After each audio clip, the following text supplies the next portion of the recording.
App నిర్వాహకుల వేధింపులు భరించలేక ఓ వ్యక్తి అదృశ్యమయ్యాడు. తాను చనిపోతున్నానంటూ కుటుంబ సభ్యులకు సందేశం పంపాడు.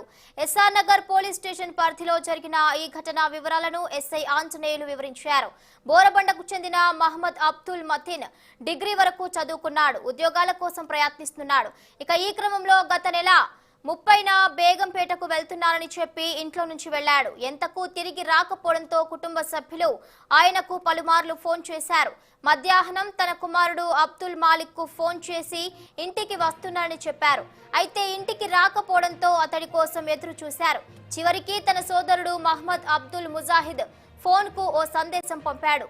రుణ యాప్ నిర్వాహకుల ఒత్తిడి భరించలేకపోతున్నారని, తాను చనిపోతానంటూ సందేశంలో పేర్కొన్నాడు. అనంతరం అతని ఫోన్ స్విచ్ ఆఫ్ చేసుకున్నాడు. అతని కోసం అంతటా వెతికిన కుటుంబ సభ్యులు చేసేది లేక పోలీసులకు ఫిర్యాదు చేశారు. ఈ మేరకు కేసు నమోదు చేసుకుని అబ్దుల్ మతీన్ ఆచూకీ కోసం గాలిస్తున్నారు.